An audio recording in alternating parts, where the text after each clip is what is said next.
So, how did your vision about success evolve over time? Like for us, from graduation to here, completely different. Good question. I mean, it's very relevant to you today, right? Yeah. That's it. So when you guys started college, how many of you went to college because somebody told you this is how you become successful? Everyone. This is the part. Everyone? Everyone. Right? And then as you're graduating, what starts to happen?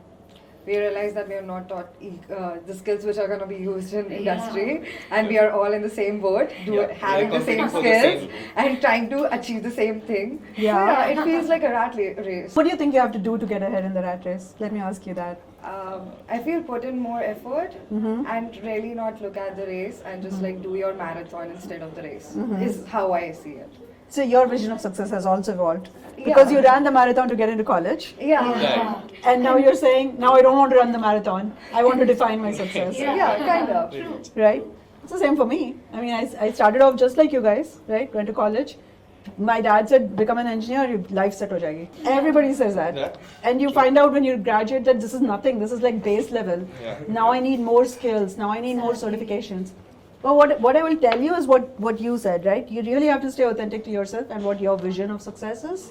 So you don't have to check the boxes for someone else, right? You need to make sure that you're feeling fulfilled along the journey and that your vision for success is matching how you want to envision it. Right. So I'd say, for me, that's my biggest evolution. I've gone from like chasing and being part of the rat race to really now being at a point where I just want to feel like I'm working on something that's meaningful to me, like I'm larger than my job, right? That I'm working towards something that's bigger than just whatever I'm doing day to day. How do you incorporate this idea in your daily life? I think you zoom out, right? You zoom out. When we are very myopically focused on the work we're doing, it's very easy to think I'm writing this piece of code or I'm developing this functionality or I'm working on this technology. But if you can take a step back and say, this is the problem I'm solving for my customer. Yeah. This is something that is going to really help 100, 150 users become more efficient in their work. Then you zoom out and you're like, now suddenly you have purpose. You're not just doing a task. For sure, yeah. I want to achieve perfection in what I'm doing, but it's also about zooming out and saying, okay, what's the impact of this work? And then focusing on that a little bit. Anu, how do you deal with things when they don't go your way? How do you deal with disappointment? See, for everyone, things don't go their way all the time, 100% of the time. It's not possible, right? There's always things that you don't envision. There's so many variables, right? And you don't control every variable. So I'll go have a good power cry. And then I come back and I'm like, okay, this is the universe giving me feedback, right? Okay. And something isn't working because something else needs to happen. And you turn the disappointment really into fuel for what's next. How do you pivot? Because everything has an inflection point. Right. And you start going down one path, but there's an inflection point. You have to recognize it, because if you don't, what happens is you become so focused on your vision and so disappointed that you miss the opportunity. So you need to be able to hone in and say, okay, this is my opportunity. I want to go this way now. And give yourself permission to be okay with that, right? You have to let go a little bit of that disappointment and say, I'm going to pivot. I'm going to build my journey a different way. And it'll be all okay. I'll tell you one thing, okay? Everybody fails at least once, right? Like, it's not possible to not fail. It's they tell you when you're riding the bike also, no? It's not like you don't have to learn how to ride the bike. You have to learn how not to fall. The woman is successful, then everybody thinks that she must have a sponsor or maybe a support system, maybe her father or her husband fueling her, maybe financially or designation wise. It is nuanced. Yeah, it is is like multifaceted, for sure. So what I mean, it's harder to see when you're early on in your career, because it does tend to happen, right? When you're working together, it's very easy sometimes because women tend to be quieter. We are a very much quieter presence initially in our career.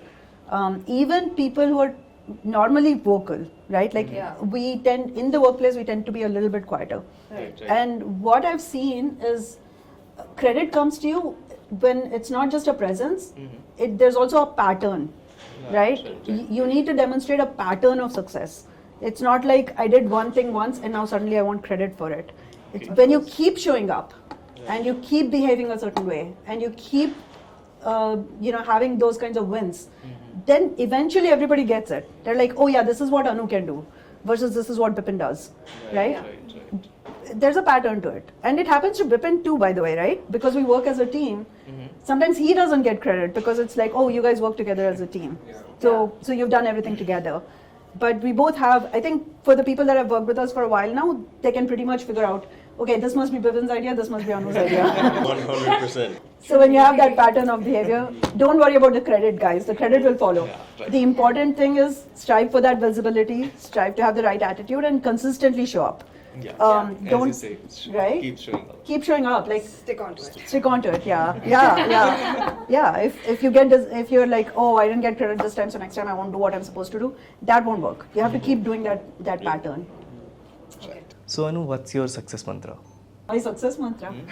It's actually a good segue, right? Because what I just told you is my success mantra. It's I frame it like stay, rise, and win.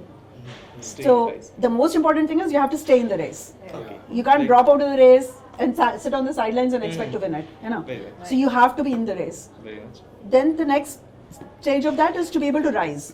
It's like how do you separate yourself from your competition? You don't have to outrun the bear. When it comes to winning, it's all about finding your breakthrough moment. What success means to you might be different from what it means to you, right? Like for some of us, financial freedom is important. For some of us, we want to sit in a beach. It's good to dream big. It's okay to dream small too.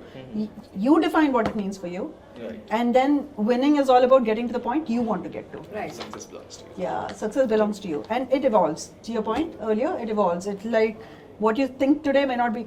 When I was 20, I didn't even know what toothpaste I liked.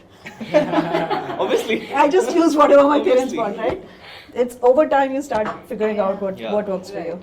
How do you balance ambition with peace of mind, given all the things that you've done, where there are different levels to the ambition, different goals you want to achieve? How do you balance peace of mind there? You don't. You don't. Ambition by nature is restless. Okay. That's the ultimate definition of ambition is that you're restless. That you want something you don't have today. And if you're not willing to let go of who you are today, you'll never become who you want to be. So you can't be like, I want peace of mind, I want to be zen, unless you're like trying to become a yogic. Then it's fine. Out of your comfort zone. Right? Yep. Yeah. So it's all about pushing the boundary, not only of yours, but the entire ecosystem around you. You're pushing everyone's boundaries. You're pushing the boundaries of your family. You're pushing the boundaries of your coworkers. You're pushing the boundaries of the work that you're doing. You're pushing yourself beyond what's comfortable for you. Right. That's a definition of ambition. It's you don't really then have to temper it with I also want peace of mind. If you have moments of peace, that is nirvana. There is no state of being, Okay. That's a nice perspective. right? That's a nice perspective. Yeah. So within, I guess a follow-up question to that, within the chaos, Yes. how would you define stress management? I wish I had a 2x2 grid to explain this, right? You wanna draw? Honestly. No, that's fine. The whole point is, people always look at stress and they go, that's a bad thing. Let me reframe it or spin it around a little bit and say, when are you the most stressed? You're the most stressed when you're working the hardest, Yeah. when you're being pushed out of your comfort zone, Indeed. when you're most ambitious. when you're the most ambitious. Some stress is good stress. Yeah, Absence of stress is not a good thing, Yeah. exactly. Kind of. right? That means you're too comfortable. It's not even that you're comfortable. You're just dead. If you're alive, existence brings stress. Let's say you're driving, you're in your car or your motorcycle or whatever. You're driving from home to work. Something happens at a traffic intersection. You get stressed. Does that mean you stop going wherever you're supposed? No, nothing. It's not a stop sign, right? Right. So the idea with stress is to say this too shall pass. Everything is figure outable. Everything is figure outable. So that's kind of mantra. I Anu's think. mantra. Yeah. Anu's mantra. I think you just have to peel back the layer and say, is this good stress or bad stress? Yeah, and it's all about how you tackle that stress Yeah. rather than how you're just Stressed about it. Yeah, stressed Yeah. about the stress that you're going through. Like, yeah, it's kind of like losing weight. If you keep thinking, I mean, I do this all the time.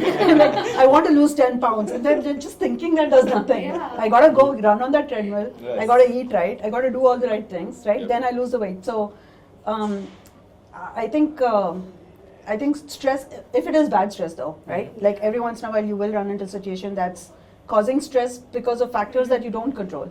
And that can be very stressful. Yes. And then it's finding that balance and Okay. saying, I'm going to take a step back from this moment.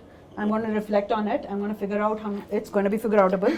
I'm going to figure out how to, maneuver this, navigate this, and you'll get the energy back. You have to abstract yourself from that moment though, because you'll never see the forest for the trees. When you're right there, that stress gets to you. But if you take a step back, it all starts to make sense. So I think again from stress busting, right? Bipin says this, so I'll give him credit because otherwise he'll say extra. Right? Bipin says this: you can't drive by looking in the rearview mirror, and that's the point, right? You have to keep looking ahead. Yeah. And I also feel the stress we have sometimes it's given to us because only we can go through it. That's something I. Yeah, that's amazing. Because only see, we choose our battles every day. So we kind of choose our stress every day. And the reason it is in my head and not everybody else is because I can deal with it. It's because I can have this. If I have it on my plate, it means that I can have this. So I think it's that. So it's a good reframe. So if you ask me, I'd say maybe I'll add a nuance to that. It's not that you choose the stress. What you choose is your path to success. Yeah. And when you're committed to your path, and when you have the right attitude and mindset about achieving what you want, the stress actually just becomes part of the process. Yeah. So you're like, okay, this is a situation I have to navigate. It no longer becomes an obstacle. You're not giving it the power. Right. That's how I look Yeah. at it. Sometimes I look Yeah. at it. Yeah, I like that. Because the way you were saying it, it almost made me feel like some higher power is investing me with stress. No, it is not that. It's Yeah. just like I feel that if some idea is in my brain, it has Yeah. connected to my A to B neuron. Yeah. It has to be mine. It has to be because I can take it. Sure. It's because I can think that way. Yeah. So I Yeah. to add up to that. Yeah, no, it makes perfect sense. I think it is a choice. Ultimately, we choose. Right. Every day it's a series of choices. It's very interesting because you don't feel like, when you are becoming successful, you look at a LinkedIn profile and you're like, oh, this person is so successful. They have it all They figured have it out. all. They have it all figured out. And I didn't realize that I was successful until somebody else told me I was. Right? Like somebody said, oh, you're so successful. How do you do it? And I was like, Am I? oh wait, I am, because I'm already chasing my next My next milestone. You're focused on the chaos. Correct. And navigating your own chaos Yeah. where everybody else sees Yeah. the path that you've created for yourself. Yeah, there's really never a point that you really feel like you're done. I think of myself like that. I'm water, I just flow. Yeah, I see what happens next. that's a story in resilience. Yeah. That's a story in resilience. Like I can navigate it, I can get through it, I'll flow over it, around it, under it, whatever makes sense. Yeah. That's great. So any advice, a last piece of advice for us as we just started with our careers. So like any piece of advice which you want us to stick to. Think about life in 5-year terms. There's a reason why governments have 5-year 5-year plans. plans. Okay. And when you go to an interview and somebody says, where do you see yourself 5 years from now? And it sounds like the most cliched question ever. Because it's like, I don't know what I'm going to do next year. How will I know what I'm going to do 5 years? You have to have that vision for yourself. Think about it, like when you were in school, for example, right? And you started preparing for competitive exams, you wanted to become an engineer. You were thinking 5 years ahead. Yeah. And then suddenly we get to a career and we're like, I don't know where I'm going to be 5 years from now. I would say give yourself permission to dream. And when you're younger, it's tax-free, man. Actually, even when you're older, it's tax-free. So you should dream and you should have a vision for yourself and you should have a plan for 5 years. Whether that happens or not happen, that's another thing. But you need to know that you have a path. And that actually helps you commit. Because you can see beyond just the immediate meeting or conversation or whatever. You want another piece of advice? If you have any on the top of your mind, then yes.